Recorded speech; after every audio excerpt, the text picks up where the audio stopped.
Ku kyalo Butale mu gombola ya Nyendo Mukongwe, Muhammad Segirinya gy'azaalibwawo okufa kwe tekubalese kyekimu ng'abasinga bali mu kiyongobero. Mu maka gy'azaalwa embeera ebadde ya kimpowooze nga basoose kusoberwa olw'amawulire g'okufa kwe okutankanibwa. Ate twali simwedayo nti yebuuze nti kakase nti oba kituufu omuntu mulamu basi mulamu. Ate yaziriseeko ate tannaba kufa ate abantu tuddamu tetubabikira buto kati ate tulina okuddamu babikira nti kati afiiridde ddala. Bano okuli ne ssentebe waabwe Juma Mawanda beenyumiriza mu muntu waabwe gwe bagamba nti ayambye ekitundu era bamwogeddeko ng'atabadde na buzibu bwonna. Abadde mukozi nnyo ng'ayambako abaana batalina mwasirizi, ayambako bannamwandu mu nnaku enkulu bwe zituuka Yidi oba Christmas ng'alina amatu g'abakola ki g'abaleetera abaana abatalina mwasiriza bawe ebitabo ne kalaamu.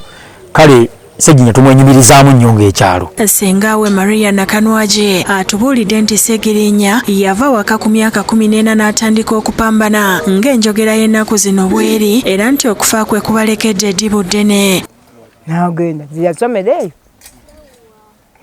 tunaku eyisadi abadde akola ki abadde ajjeni naye nga ajjayo biseera bantu bafudde ajja kuteeka najja n'atulabako n'atambula n'agenda. Ate we byazzeemu Yahaya Ssengabi akulira essomero lya Kaddugala Segirinya we yasomera ategeeza nti omuyizi waabwe ono teyabeerabira nga nabo bingi byabakoledde. Segirinya afiiridde ku myaka 37 nga waakuziikibwa ku bijja bya bajjajjabe e Butale Kaddugala Nyendo Mukongwe mu kibuga Masaka.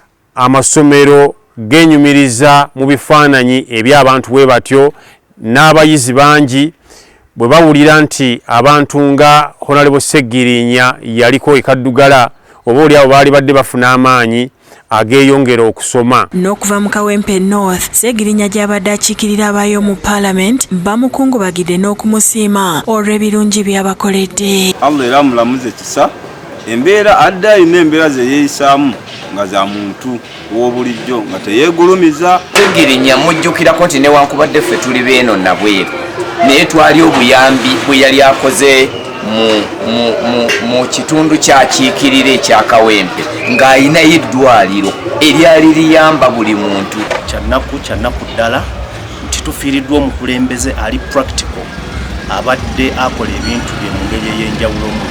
Segirinya tabadde wa masuuti, Segirinya tabadde wa luzungu, naye Segirinya abadde muntu wa ground. Ddala kusooka ddala kubaza Mukama Katonda olw'obulamu bwa Honorable Segirinya. Newankubadde amututte ne tunaba kuyagala naye ekyamazima ye yagaba ate yatwala. Naye akaseera akatono tubadde naye kabadde ka mugaso nnyo eri famire ye eri community ye. Nakawempe tumusubiddwa nnyo okubeera nti yabadde atukiikira mu Parliament.